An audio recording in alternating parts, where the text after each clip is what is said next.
I was like, all right, I don't think I can make like a global album sitting in a studio in LA. I have to go into the into the world, into the street, and really see how people are living, what they're listening to. So I actually traveled to 5 different countries. I went to Romania. I shot three actually music videos there. Then I went to Turkey. Then I went to Amsterdam, and then went to Israel, and then went to South Korea.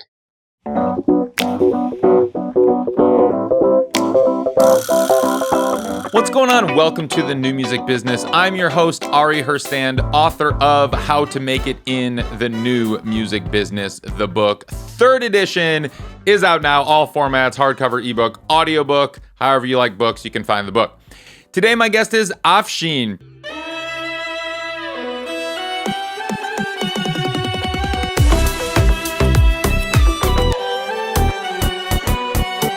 He is an artist, producer, songwriter. Initially, he was very well known for working with and producing Madonna, Janet Jackson, Selena Gomez, Chris Brown, Sia. He was nominated for a Latin Grammy for Natalia Jimenez's album Creo and Me. He also wrote and produced Sunny Days with Armin van Buuren and Toby Gad. He's worked extensively with X Factor star Rebecca Ferguson from the UK. He's worked with Lindsey Sterling. He's also topped the K-pop Billboard charts. Billboard K-pop Hot 100 hit #1. He had a whole career and whole life as this songwriter producer, and we talk about that. But he also just released a new album under his own project, his own name, AFSHEEN. And he's got a lot of collaborators on this, and it's a great dance record. It's a great record all around, very dynamic. And we spend a bit of time talking about it because he collaborates with artists on this record from all over the world. AFSHEEN, originally from Iran, he's a refugee from Iran, and we talk a little bit about that. But in this, he worked with artists from India and Romania and Jamaica and Japan, Amsterdam, just to name some of the countries of the artists we work in. We talk a bit more about these artists and the collaboration process, and he traveled a bit to make this record, and the album is called Small World, and he goes into quite a bit of how this process went. And we talk about throughout, and a little bit later in the conversation, transitioning from being this go-to producer, songwriter for these superstars into being a self-released artist who releases his music through DistroKid. And now he's starting his own label, and what the process of that was like, and his vision for where he wants to take the label. You can find AFSHEEN everywhere. Go listen to the album Small World. It's a great record. I had a lot of fun listening to it. Find him on all the socials. Listen to the music. You can find all of us that make the show happen at Ari's Take on the socials. You can find me personally at Ari Herstand on Instagram. If you want to shoot me a DM or anything like that, feel free. But visit aristake.com. Get on the email list. That is actually the best way to stay in touch. That's where we're going to send the most important information. That's where you can get pinged about new podcast episodes, all the important stuff about the new music business in your email. So go to aristake.com, sign up on the email list. But right now, if you mind just pausing the show, leave us a 5-star review on Spotify, Apple Podcasts, give us a thumbs up on YouTube, subscribe. However you listen to this right now, just give us that ping, give us that subscribe button if you want more of these shows to populate your feed. All right, let's kick into the show. AFSHEEN, welcome to the show. Hello, sir. How are you? Hello, I'm great. So where are you right now? Because everything that I've seen of you is that you're like on a different continent all the time, or you work with so many people from all over the world. I've never known or seen anybody to work with as many people from around the globe on one project, I don't think, as you have. And you are. So where are you located right now? Just so I have some context. Yes. So I'm in California. I'm in Los Angeles, and I'm in Studio City. I'm in my studio right now. We could have done this in person. I'm in Los Feliz. Oh my gosh! What? I should have totally come. What are we doing here? Man. I thought you were like in Romania or something. I don't know. I wish I knew, man. I would have totally come to you. By the way, man, I love Los Feliz. It's such a beautiful spot. It's a really great spot. It's my favorite neighborhood in LA, and I've been in LA for 14 years, and I've explored many of the neighborhoods and Los Feliz. It's so walkable, so beautiful. Yeah. It's wonderful. Yes, great. Yeah. And you have this, I love this purple theme going on for people that are watching this, because we're doing if you're seeing this video, Afshin, you got this great purple theme happening. And I know that purple has been a big part of your essence for a Yeah. while. Your hair, of course, and just the colors, everything. Tell me about the purple. Where does this purple come from? Sure.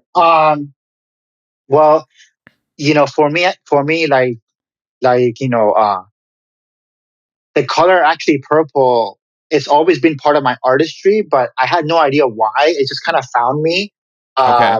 So my first thought as a very young artist was, I want to be the second artist next to Prince to own the color purple, you Yeah.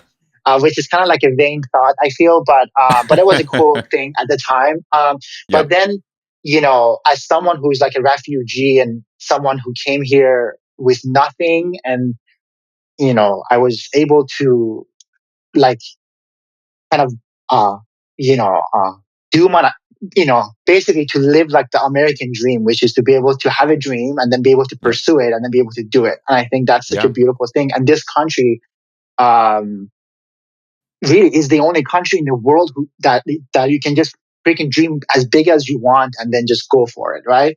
Mm-hmm. So just, for this past few years, just really seeing this country torn apart between like red and blue, and just like the world in general, Yeah. my thought was, well, what happens when you take blue and red and you put it together? You get actually purple.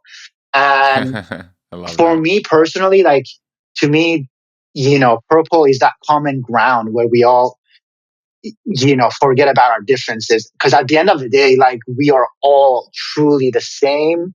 Yeah. Like, in a sense that we all want love, we want food, we want safety, we want, uh, you know, like, it's just very much like simple things, but all these, you know, you know, uh, different expectations and ideologies kind of, you know, uh, you know, it's kind of a, separating factor.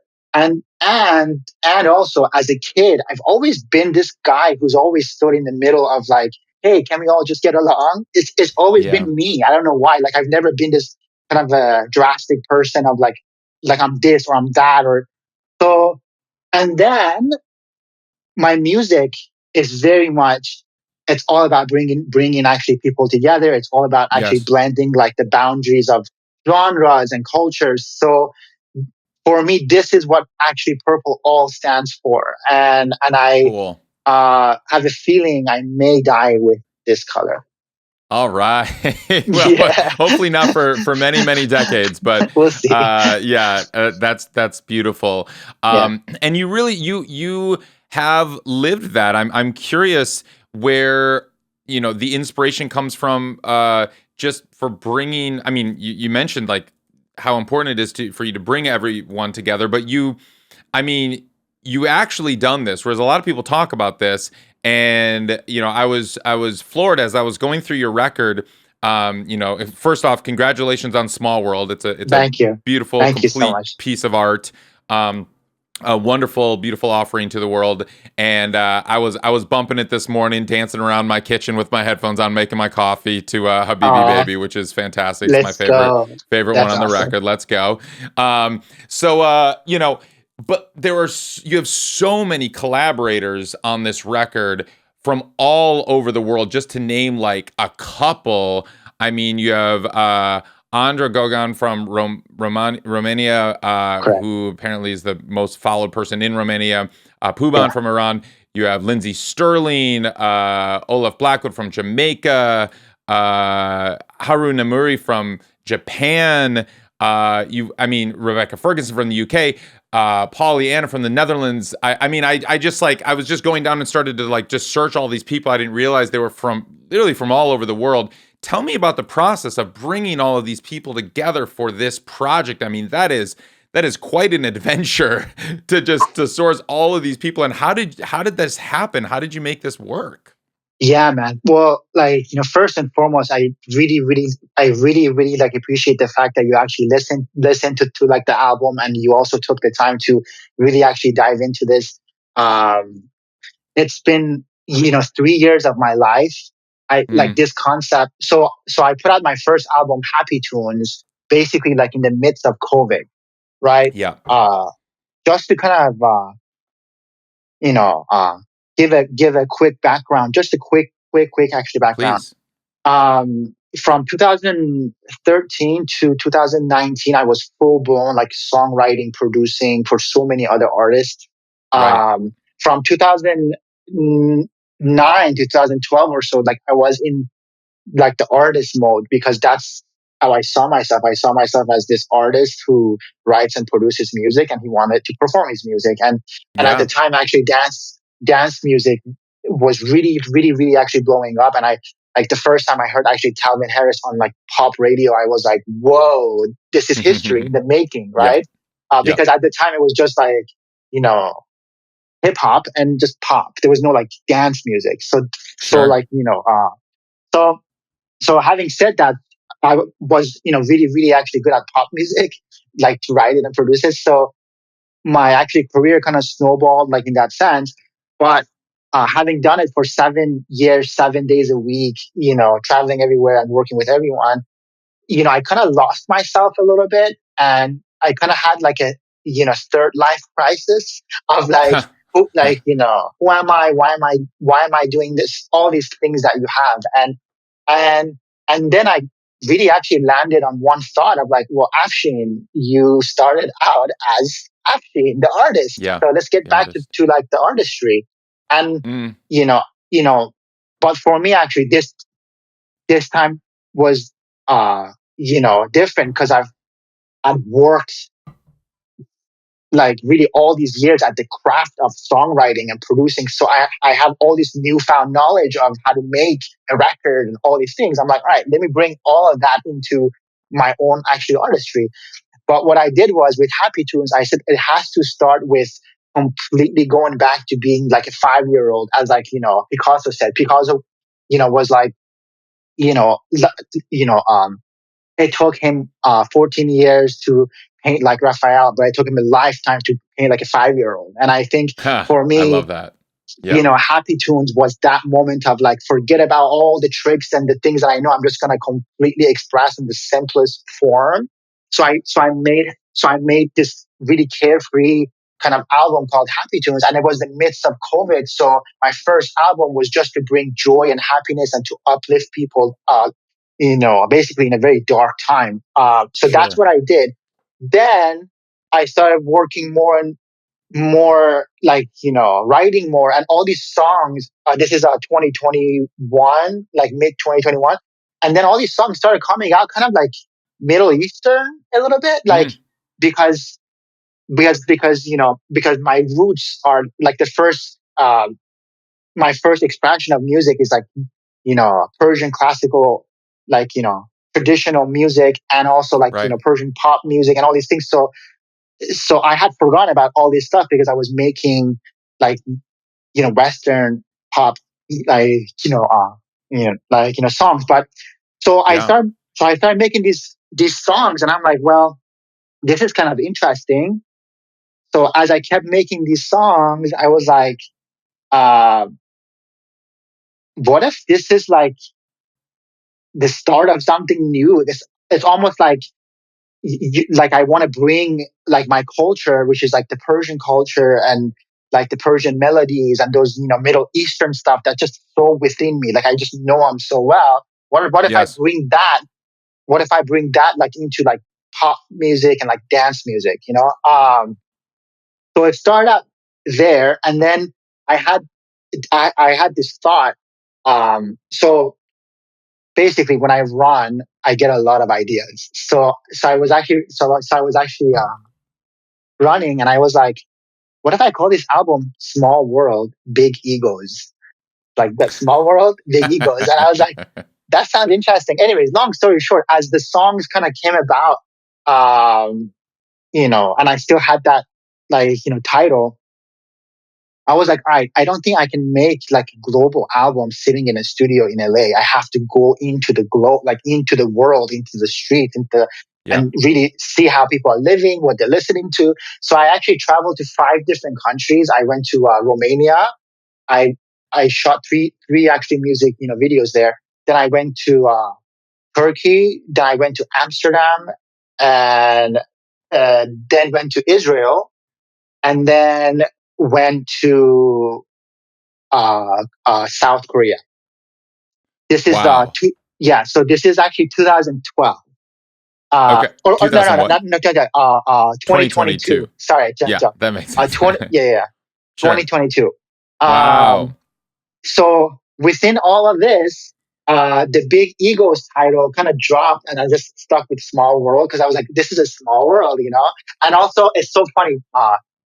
This guy that I met, who was when I was in Israel, he said, Af, it's not a small, it's it's a small world because God is so grand. And I was like, that's kind of cool too. That's kind of a cool That's a idea, you know. nice image. Yeah. So, but yeah, like this kind of idea of why don't I like bring all these different cultures and all these different musical genres and influences that I'm just so like inspired by all these things. Like I'm not inspired by one thing. I'm inspired by all these different sounds. I'm like, why don't I just kind of you know uh, bring it all under one body of work called Small World. So like the idea is kind of started. Sorry, go on. You go. Yeah. No, no. I was just wondering why those countries? What brought you to each country? Did you know those collaborators before you decided to go, or what inspired that trip? Yeah, Those I'm trips. gonna be honest with you. I had zero plans. Like I just Okay. so with like Romania, I had a friend. Again, small world, man. Like I had one of the first friends I made on like the internet was this guy who's from Romania, who at Okay. the time was making dubstep, and we had connected. This is like back in 2000, like 10 or something like that. And then we lost touch, and then he hits me up out of nowhere. He's like, hey, bro, do you like still do like music? Haha. And I was like, hey, what's going on? Anyway, so we actually connected, and I find out that his girl is like a rapper who's been having this like project, and he has become this like the biggest Romanian direct like music video director, Cool. and then he sent me her stuff. Her name is actually Moza, and she's on the album. She's on Whoa, I Popped Off, and Mm-hmm. uh Leveling Up. um Mm-hmm. so as soon as he sent me her stuff, I was like, whoa, like this is really cool. I would love to have her on this album that I'm actually making. And he's like, bro, just come to Romania and I will shoot the music videos for you. And I said, okay, cool. So it kind of happened like that. Like there was Cool. no plan, So I went to Romania, and then one of the collaborators, also Pugon, he had a concert in Turkey. Mm. So after that, I went to Turkey. And then Cool. my friend, uh, my friend Pollyanna, who is on Count on Me, actually, she lives in Amsterdam, and she had like she was going through like a rough patch, and she just calls me. She's like, hey, like I need you. So I just like booked the flight, and I went to Amsterdam just to be there. And also I wanted to fulfill the message of Count on Me, because it literally says like it's a song about like a friend so I don't want to be like the guy who kind of doesn't practice what he preaches, if that makes any Yeah, sense. sure. So I just wanted to go. So I did that. And then after that, my other collaborators like, we should go to Israel. And then I was like, man, I feel like this like spiritual pulling to go like really actually touch the Holy Land. Like, Yeah. so I did. And again, just to let you know, as a person who was born in Iran, whose passport says Iran, Yep. for you to show up to Israel is like a whole thing, okay? I'm But sure. yeah, it's not yeah, it was very interesting. But when I got in, man, it was truly like a life changing experience. It was incredible. Wow. Again, there's so much going on right now, like in the world, especially with Israel. But this is way before that stuff was Yep. happening, and um, my experience was just profound. That's that's a whole podcast on its own. I'm sure. We just had Noga Era's on the show, who is an Israeli artist. She lives in Tel Aviv. Wow. And yeah, she talked a bit about that. But that's so great. Was that your first time in Israel? Yeah, I've never been to any other country like in that region, like except my own country, which is Sure. Iran. But you Yeah, haven't been back to Iran in a while, right? You said you're a refugee, so I'm assuming that you're probably not going back. going back. Yeah, no, man. So I left Iran when I was about 13, Okay. 14 years old, and we actually fled Iran and we went to Turkey, and we got our refugee status by the UN, and we came to the US. And yeah, I have zero desire to go back to Iran. Yeah. Yeah. Yeah, But you actually, I still, have it. I do have desire to go back and see Iran, but as it stands, I can't. So yeah. yeah, Right, right. Well, and it's apparent, like you said, I mean, that you still have those emotional and spiritual ties to your homeland, and you hear it in the music, but more literally, I mean, your song "No Muse" with Haru Namuri about the woman yeah, life freedom movement in yeah. Iran. Speak to that a little bit. Where did that come from? Yeah, man. I mean, it's a crazy story because when I was on my world tour to make this album, uh, this whole movement started happening. This young girl who was not wearing her headpiece, uh, to their liking, like they actually killed her. Hmm. And to me, that was like I was like, wow, like where do you like at some point do we stand up and say, bro, like, really, man, enough is enough. Like, this is Yeah, insane. Like, you can't yeah. treat people like this. So I made this song called God is a Woman because I was like, the harshest thing you can tell someone who kills a woman for a headscarf is to tell them that actually God is a woman, bro. Like, Hmm. that was Yeah, the thoughts. I was like, yeah. I'm going to tell you who God is. It's a woman. And, anyways, so, so having actually done, you know, having actually done like that song, which was also shared by the princess of Iran, who is like the crown, like the actually crown prince of Iran, who is in exile. His wife also shared it on her stories on IG, which was a beautiful Wow. thing. Oh, Yeah, so it that's reached like a lot powerful. of women as well, which was beautiful. Incredible. So Haru's team had heard this song, and she's very much like a social commentary herself. Like she's just very much like In active. Like Japan. yeah, Yeah. but she like writes about like all. I mean, she's like a social commentary kind of artist. Like her music is Sure. very much that. So Yes. so what I had done had like really actually resonated with her and her team, and they reached out and they wanted to do like a remix with this song and have her do a verse.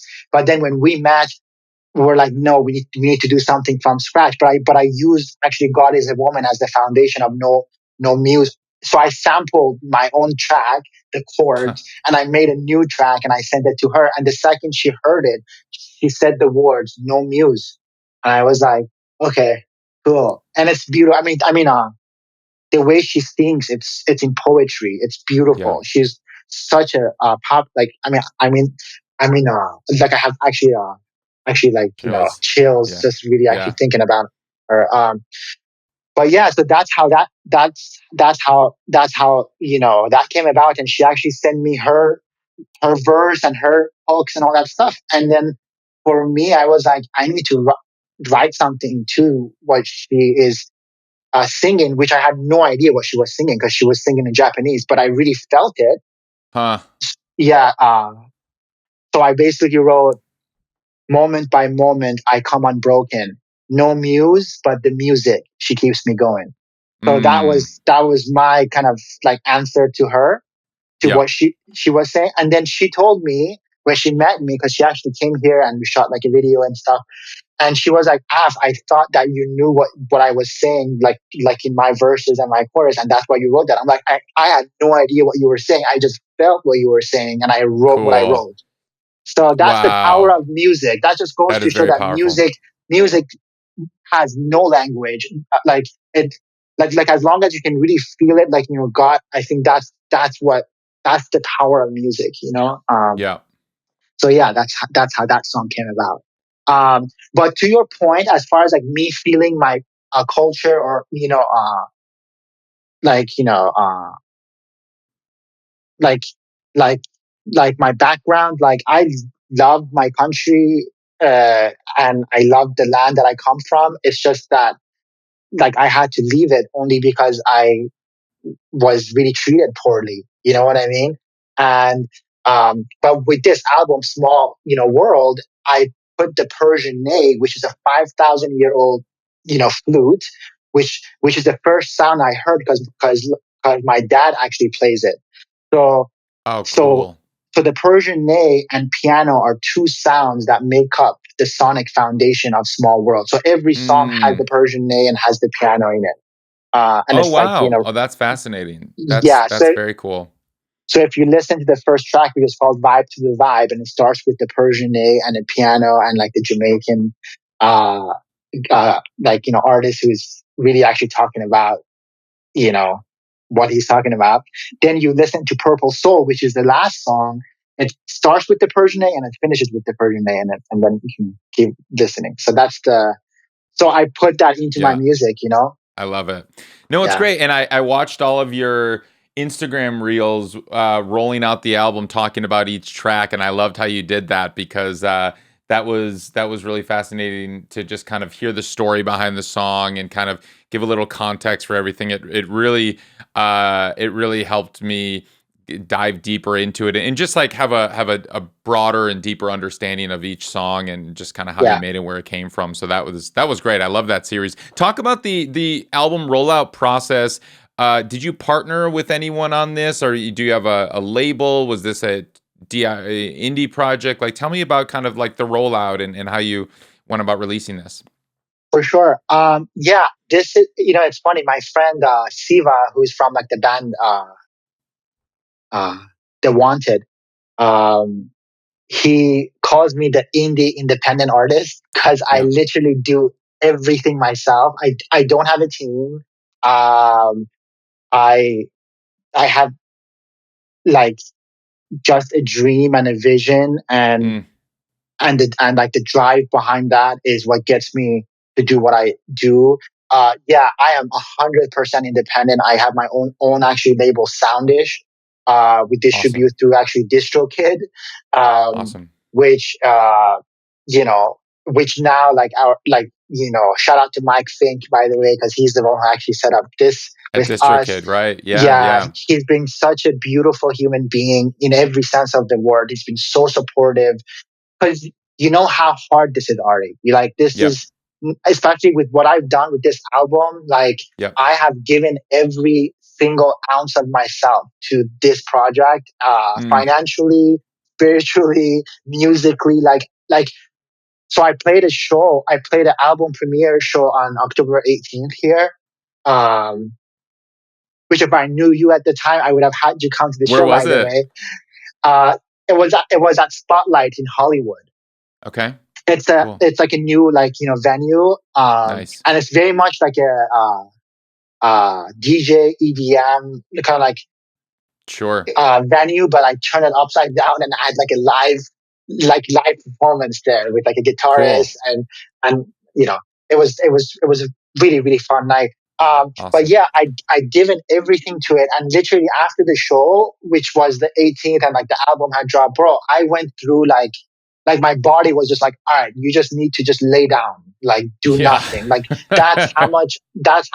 Yeah. So I'm literally, I have now found my second win to be able to do this or to be able to keep going because it really took Sure. so much out of me. But yeah, man, I set up my label Soundish in 2020 with my first with my first album, Happy Tunes. Mm-hmm. And uh, yeah, I kind of treated myself as like a bedroom producer, like a bedroom artist. Like I forgot about anything I had done in the past. So like I work with this artist or that artist. I was like, forget about all the ego. Like I'm just gonna start on DistroKid. Like let's go. So Yeah.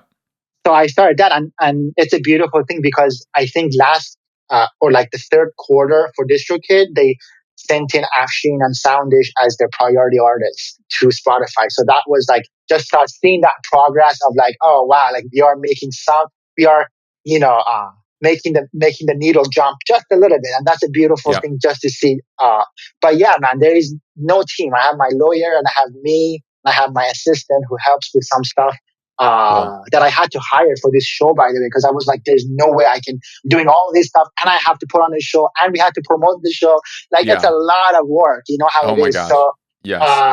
and also like with me, like I've always had this kind of a grand vision of how I should be presented to the world or how the music should be. So, you know, like, you know, all of these things takes a lot of resources and so it's just being by yourself sometimes feels super crazy and Hmm. sometimes feels super lonely and scary, but I have a great support system with my partner. She's beautiful and she's been a rock, I mean she's the best.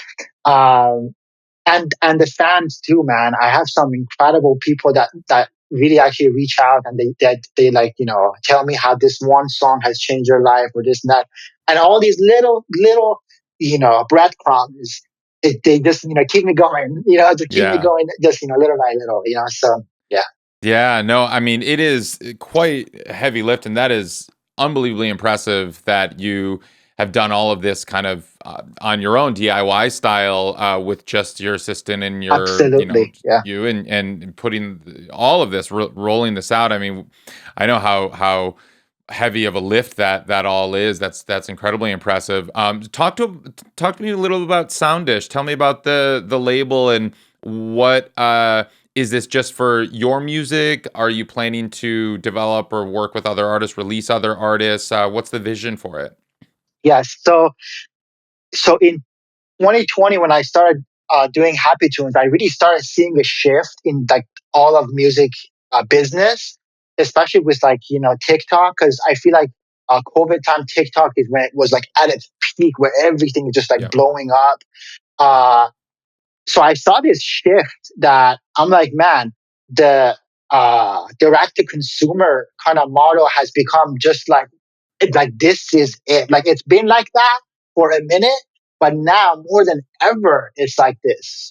yeah, So I kind of started seeing the fall of like what the music business was like, for example, 10 years ago or 12 years ago or something like that. And like that whole business actually model. So I was like, all right, I know for a fact there's zero label because I had sent Small World to some labels. I'm not going to say who, but they all said no. And I sure. said, okay, that's fine. It's fine. But I was like, okay, if I'm going to be able to do this as an artist, like I need to be able to build my own actually platform and be able to have control over, what I want to do and how I want to, you know, uh, roll things out. And having too many people in the middle of it all too, it just slows everything down. You have to have five people just sign off. You know what I mean? With me, it's like Right, there's for not sure. much here. I make the music, I finish, finalize, then I literally just send it to my distributor, which is me, uploading it to DistroKid, and it's done. And then I speak to Mike and them and say, "Hey guys, like it's coming," like it's Yep. so quick. And seeing also artists like, for example, Fred again, like how he started like uh really actually living that life of, hey guys, I have a song coming out tonight. Like it's like there is no there is no rollout, So Right. just seeing all these actually changes happening, I was like, well, I need to build my own platform, and also with my music business actually knowledge that I have, I know I can be a productive member of of our community, like in a sense that I'm not going to. Uh, can I actually cut on this podcast? Yeah. Okay, sorry, Yes. I didn't know if I could cut. Of Like I'm not course. here to fuck someone over or Sure. whatever, but you know what I mean. And like the crazy contracts that we've all seen, what Yes. these things are. So I was like, so I want to make like a platform for really all artists that I feel like really actually deserve a voice, but I was like, I need to start with myself, because because if the proof of concept is not done with me first, why would someone else want to come and sign with Soundish? Um, Sure. so especially with Small World, like the nature of Small World, I have all these artists, you know, who are now part of Soundish. I have Lindsey Sterling, who's on Soundish, and I have, Olaf Blackwood, who's on Soundish. I have Sid Sriram, who's on Soundish. I have all these major artists who are now part of our catalog, Right. our, and so, so for me, with like the vision that I have with Soundish is like, I really want to be able to build, AFSHEEN to, like a,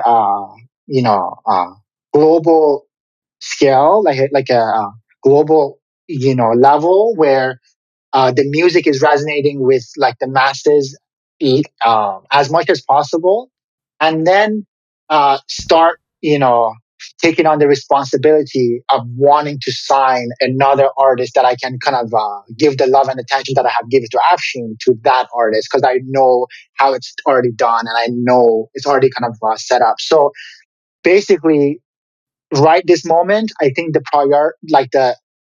um, like the vision and the priority is like Afshin and all the Yep. artists that that that I have uh like on the album, and also that I'm going to actually collaborate with. But as this thing kind of grows and keeps on growing, then I will also take on the responsibility to not just help, but just guide, and also be able to, nurture really great talent that I see all the time. Like, I mean, for me, like Ari, like I love music so much, man. I love it so much. It's my favorite thing in the world. And I see so many talented people.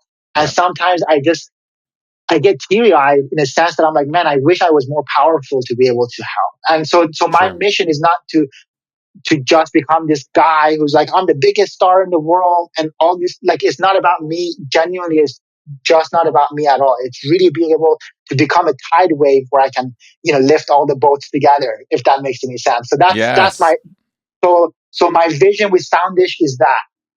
And on the business side of it, streamlining it. So for everyone, it becomes so much easier, and like the least amount of jargon and the least amount of stuff that is not even, what I mean, just make it super Yeah. super easy. And yeah, that's kind of like the vision with what I That's have with beautiful. I, Soundish I right now. love Yeah. that, and that you're there to Yeah. help. I mean, it must be such a I am curious about the transition from kind of being behind the scenes, working with superstars like Madonna or Janet Jackson or Selena Gomez, Sia, to kind of in that system, that machinery, and just kind of maybe being part of that system.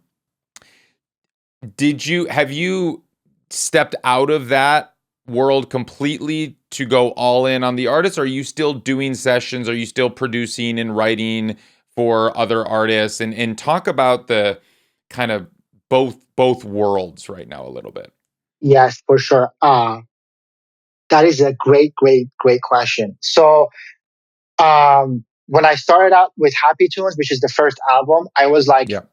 for me to do this, I have to be all into this thing. I cannot be distracted by any other thing. So I did, Yeah. in a sense, like shut it all down, which is a scary step to take, because like I've made a living as a songwriter and producer. I've been so lucky. I've been so lucky. I'm so grateful that I was able to kind of you know uh, reach a point to be able to sustain myself as a person, through my songs and through the stuff I've done. So Yes. so now that I'm kind of shifting now, and this is like 2020, and literally the world is falling apart, and now I'm just like, I want to be an artist, and I was like, whoa, it was so scary. Like, I'm it's sure. truly, it's really scary. But I just knew in my gut, in my heart, that I had to take this step. And I'm like, guess what? I started out with nothing.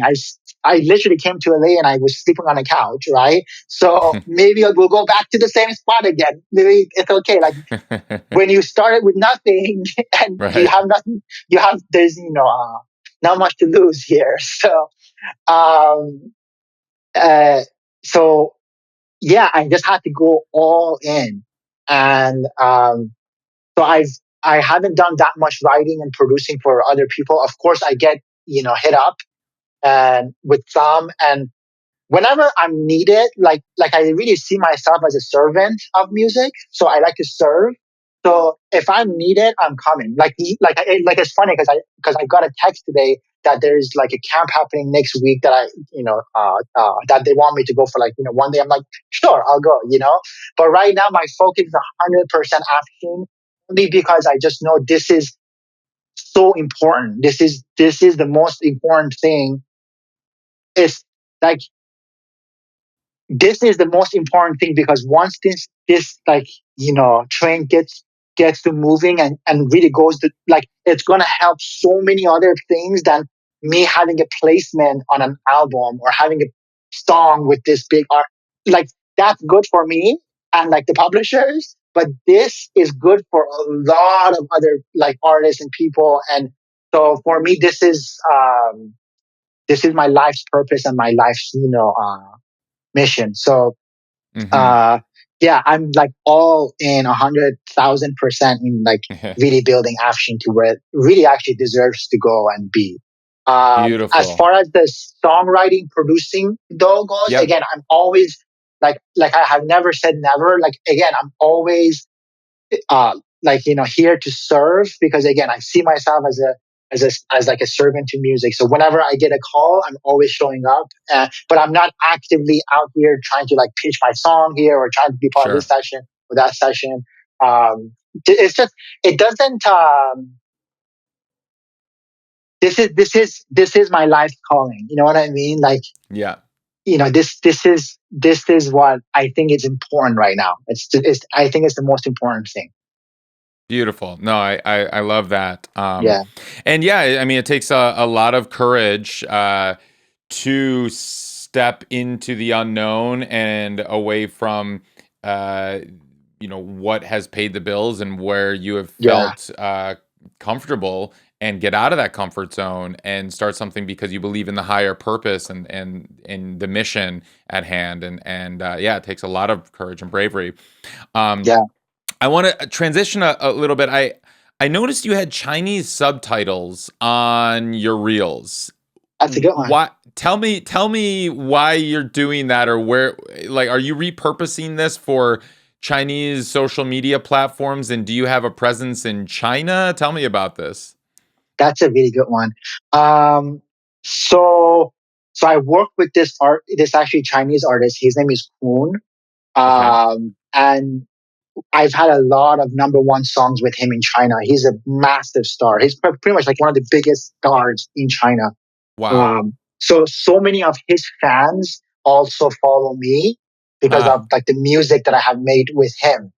sure. Uh, so like when you see my stats on like on my like followers or like whatever, literally mainland China is my number one on there. It's crazy, you know what I Wait, but mean? they They can't do. access They have Instagram or TikTok. VPNs. They have Oh, VPN. really? Yeah, Oh, yeah, yeah, yeah, yeah. because I Of know they have course their they own do. versions of all of this stuff. They have Yeah, they Douyin for do. TikTok and all this other stuff. But yeah, Yeah, yeah, yeah. But they still they like still to can access access. through VPN. Yeah, yeah. Interesting. Um. Wild. So.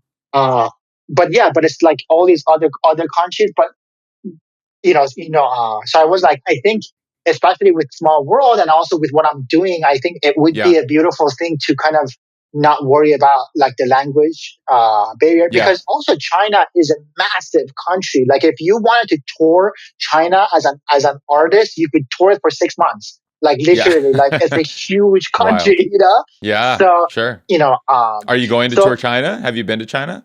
I've been to China. Yes, I've been to Beijing. Uh huh. Uh, as I said, like I have done like a lot of music with like Chinese artists as well. Yeah. Like Hoon being actually one of them, and but yeah, just the fact that my music also has resonated with them, that's cool. You know what I mean? Yeah. So I think it's a smart thing to have those subtitles just so they can also know what I'm talking about. You know what I Sure. mean? No, I love that. That's great. Yeah. And I mean, you've collaborated with a lot of people that don't speak or that are from countries that have a different language, like you mentioned Right. before. Sid Suram, who's huge in India, Yeah. uh, Massive. massive, and like we talked about already, Haru Nemuri from Japan. The artist from Romania. Like, there's just like these artists all over the place. I'm surprised. I mean, on one hand, I saw the Chinese subtitles. I'm like, man, should you have like 5 language I subtitles? know. I know. But like you can't do that. But Yeah. it's wild. I mean, soon enough, everything will be instantly auto translated for the home Very country's much so. language. Very much In real so. time, we're moving in that direction. But yeah, that's Where, fascinating. yeah. Well, Have you been to India? not yet, and I Okay. cannot wait. I would love to go to India. Of Yeah. course, there's so much history there. But yeah, I still haven't been to India yet, but I'd love to go to India. Absolutely. Yeah. Yeah. Yeah. Cool. Sorry, you were gonna say something about the No, well, translation. I was gonna say, I think actually IG and Meta, they're gonna roll out this feature Oh. where literally you can translate your, like it's going to move your mouth, like everything, like to any Oh gosh. language with you, with your own voice. It's insane. But They're gonna AI-fy every single person if you want, and so you won't. Yeah, yeah, I it's remember that wild. was the grand vision behind the Apple Vision Pro. The Mhm. Apple headsets, where it's like you could FaceTime with somebody, and then any language that can kind of you would see them speaking in real time, right? Translated, and it looks like them talking. Oh man, it's a wild future we got coming out of coming It our is. It is. way. It is. It's Yeah. scary. With Yeah. any of your collaborators, did any of them not speak English? Did you have to go through translator? How was it working with the ones that didn't speak English, if there were any? Yeah, Haru, she speaks a little bit of English, but Mm-hmm. she had like a translator. Her tour Oh, manager is the one that actually translates stuff for gotcha. her. No, everyone else speaks English. Everyone else speaks. I mean, Pubon, he lives in Canada, actually, Toronto, but he speaks a little bit of English, but not so great. So I speak Farsi with him, because I Oh, speak Farsi nice. as well. Yeah.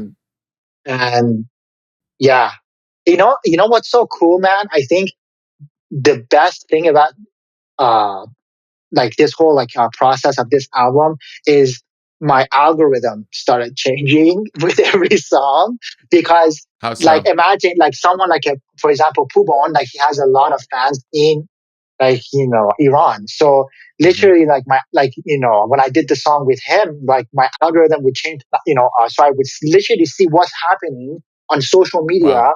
in these countries, because most people think like the thing you see on your socials or on your feed is what's happening in the world, but that's not true at all. Like literally every country is its own world. So it was a cool way of seeing what's happening in India, like literally like the teenagers or whoever, like how are they actually talking, or what trends are they doing, all these things.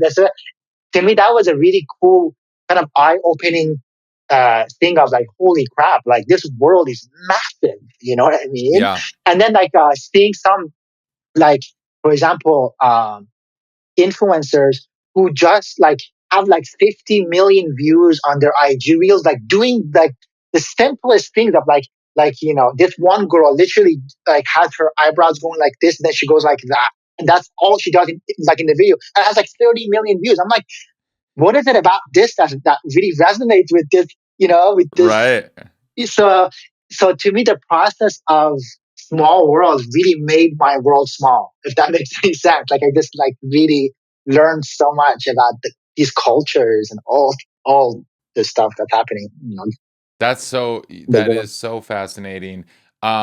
So when were you looking at the analytics and like diving deep into the back end and just kind of seeing where, I mean, you mentioned the algorithm shifted, but how did you actually explore that being from here? I mean, you saw that it was resonating in Iran. I mean, were you able to like tap? How did you tap into these trends or themes or seeing what was happening in each country? Yeah, I mean, literally, like my feed, like when you refresh it, like over time, it just changes to Oh, your personal feed that you were my like, personal feed. oh, interesting. I thought it was because like people were your song. You had these collaborators, and so you could tell like the top country shifted. But you're talking about like your No, own I'm feed talking about because like the explore page, oh, when that is when you go on wild. IG, literally like That's it. wild. Yeah, so I would see all these like content from different parts of the world. I'm like, there's no way, there's no way this is actually came across my like explore Right. feed. Yeah. Like it had nothing to do with what I'm like, who I'm following or nothing. But what because of the songs that I'm doing with, because for example with Pubon, his majority of his fans are from Iran, so naturally that's where like the traffic comes from, and naturally that's what the algorithm kind of shows you. You know what I mean? It's very Mm-hmm. interesting. It's very, That's so very, cool. very, very interesting. Yeah, That's wild. That's fascinating. I wanna change. I want to change course a little bit and just yeah, I want to take you back a little bit to kind of that period right before you decided that you wanted to be the artist again, and before you're mentioning before Happy Tunes, it was kind of that 2013 to 2019 era, um, where you were doing a lot of this collaboration with a lot of these bigger artists. Kind of tell me how you broke into that and how you started to, land these sessions with these superstars and what that whole process was like for you. for sure. So as I actually mentioned before, like in 2000, like from 2010 to 2012, that's when I first started out like AFSHEEN, and that's when like Yes. the dance music started like really, really becoming actually mainstream. Um, so what I would do is like at the time in 2010 or so, sorry, for whatever reason, Siri just went off on its own. Okay. Oh. um, so in 2010 or so, I started doing all these actually bootlegs of all these pop songs like Katy Perry and Lady Gaga. Like I would do my dance remix of these songs. Yeah. And they started Cool. kind of blowing up on like the blogosphere, because at the times also blogs were such a big thing. Mm. And also one of the blogs, Ear Milk, I think was one of them. They actually named they named my remix one of Katy Perry's best you know uh you know remixes of her career and stuff like that. So Cool. and then I put out this EP as well, which was called Nightmares in Paradise, which was mostly like a dubstep kind of electro kind of EDM sound, because that's what was happening at the time. Yeah. Um, and yeah, and then I think actually Billboard even named me like the next big they had this chart which was called the next big sound, which was connected to like your socials and stuff. So I Uh-huh. was like top 5 on next big sound one year, which was cool. So having said all that, so this is what was happening in my career like as an artist, and then I got to meet like the Black Eyed Peas as well. So I got to meet them through like a producer who is their producer. Um, and we met literally at like a club, and then we went to like an after party, and then I played him my music, and he just like loved it. He's like, "Bro, you gotta actually come to my studio in Malibu." I'm like, "Okay, cool." So it was kind of like that, and then yeah, so I actually met the Peas as well, and I also went on tour with Apple the App from the Black Eyed Peas in 2012. Um, and um, all of that was happening. This other person, whose name was also Ari, by the way, uh, he uh, he he he also heard my music, because we had actually uh, we had actually met at like a party at like a publishing party or something, and he like he was like, "Yo, Af, like you have to meet this guy, Toby Gad." I'm like, "Who's that?" And he's like, "Dude, you have to just meet him. Just meet him." So Toby Gad, he's like a big songwriter and producer, and he's done a lot of big songs like with Fergie, Beyonce, John Legend. Like he's done a lot of big songs. So I meet with Toby, and he actually hears my music and my productions. And at the time, Toby, he is like a songwriter. Like he's a guy who's like has the guitar and the piano, write songs. But Yeah. because of the landscape of pop music really Yes. shifting towards like actually dance music, well, I was Yes. one of the very few guys that could actually do that in LA, like at like a level that was like acceptable because I was doing it since 2010. So the Cool. timing of it was like a perfect kind of a match for him to have me on his songs that he was writing. So he was like, "Af, like I would like for you to, move your studio to my studio, and you can just work out of here." Um, which is funny because at first I was like, "No, it's okay," because I like my own space. And then literally Yeah. like a few days later, I got like a noise complaint, and I Perfect and I timing. Right. yeah, so I called him back. I was like, "Hey man, can I please come?" So, anyways, so I had my studio there, uh, and then I signed a joint venture deal with BMG Mm, and Toby. So that's when cool. all the sessions and all that stuff started happening because I pretty much like signed my first actually major like publishing deal. And also like with not that many songs. This is kind of unheard of in a sense, but Yeah. okay. So I had done a song with like, for example, Lindsey Sterling, which I had Uh-huh. met. So I had met Lindsey uh, through this other producer, Poet, who used to work with the Peas. And this was the first time that Lindsay had come to LA to work on her first album. This is like way before she was like Lindsay Sterling. She just Sure. started out. So I just had a song with her, like on actually her actually album. But yeah, I signed a major publishing deal with no songs. That's kind of unheard of. But they just saw what was happening like with me, and I guess they really they just wanted to be part of what I was doing, right? So that's when all of it really changed, and BMG had a huge role in me being able to be actually part of all these songs. And also shout out to Andrew Gould. He was also my A&R at a BMG, who also connected me with Janet Jackson and the Sia thing. And so yeah, so the BMG thing and the Toby Yeah. Gad thing was a huge That's shifting. awesome. Were you in the room with these artists, or how did these sessions work? Did you guys just kind of did you write the songs and then BMG would shop it to artists, and then an artist like Janet Jackson or Sia would decide to cut it, and then you find out, only when it was released that you got the cut, or were you working with some of these artists in the room from scratch, from the ground up? For sure, yeah. So it all actually depends. So like yeah, some of the songs. So for example, like a Janet with like a Janet, she had done a song with like J. Cole, and it was like an R&B kind of type record, and they wanted like a dance version of it, so they just sent me the stamps, and I just Okay, cool. work on that. So or with like for example, Madonna, like Toby had flew to New York to go to a writing camp with her, so he wrote those songs with her, and I actually, for example, did like a Skype session with Madonna, like when I was here. So it just all depended on like what the situation was. For example, like I also worked with Sabrina Carpenter. Carpenter, who is Hmm. now the biggest star in the world, and it's so amazing just to see her rise. Yeah.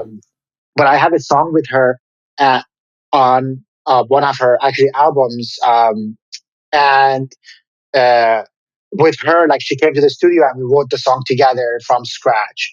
Okay. So it just all depended on what the situation was. Sometimes like I would just get the stems and I would work on those and I would send it back. And also sometimes I would just, have like a writing session, and then BMG would actually pitch the song to a certain label or certain artist because they thought it would be a good good fit for them. So that's Sure. kind of how it was.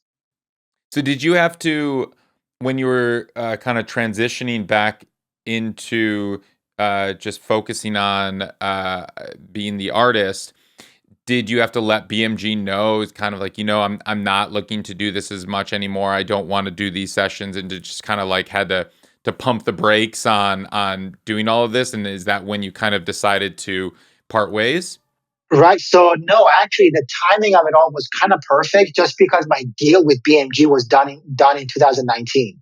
So everything Oh, was okay. recouped, everything was done, and I was just like, you know, and I had like a different publishing offer on like the table, which was like a 6-figure thing, and I said no, I don't. Wow. This is not what I want to do. And I know like for me, like um Ari, like I'm not a number guy. I'm not a like a schemer, planner. Like I'm a kind of person that only follows his gut and my heart. I really do. I genuinely do.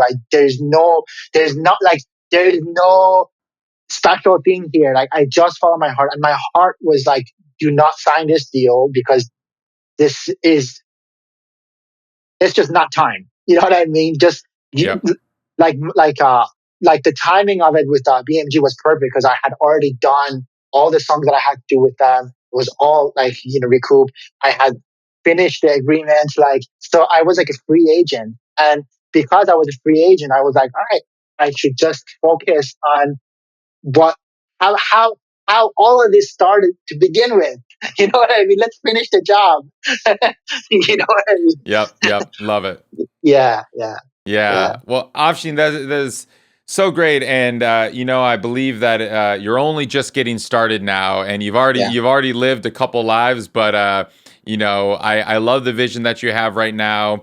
Congratulations again on the Thank record you, on Ari. Small World. It's a great piece of work, and I've been having a lot of fun listening to it and diving deeper. And every listen, there are new things to explore, and it's been yeah, really enjoyable.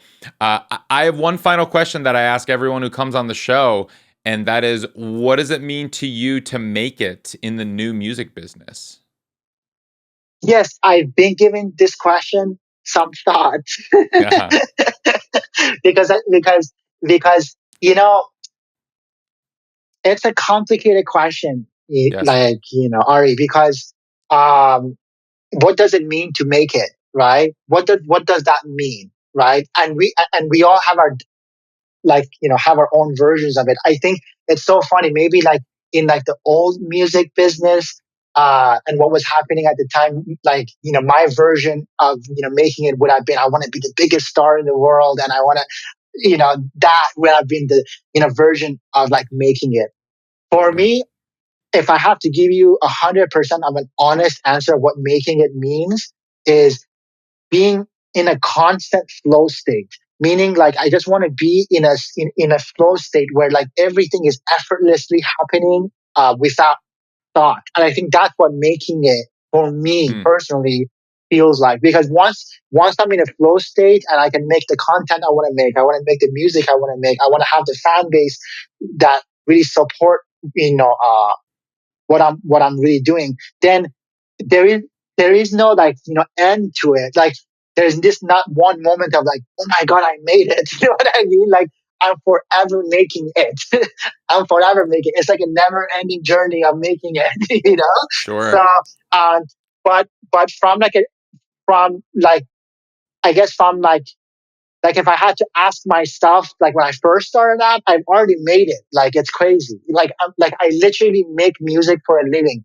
To me, that is crazy. That's just the craziest thing and the Yeah. biggest blessing of my life. It's insane. It's beautiful. So, but yeah, I think the asking you're asking right now in this moment in time, making it is just being in a constant flow state and just I flow. love that. I Yeah, love that. yeah. Well, Afshin, it's been an absolute pleasure chatting with you today. Thank you so much. That was great. Man, dude, you're awesome. And also, you're so good at what you're doing, man. I think you are such a genuine and sincere person. And Oh, I'm thank just you. so happy that we actually got to do this, and hopefully more. Today's episode was edited by Ari Davids with music by Grassroots District and produced by all the great people at Ari's Take.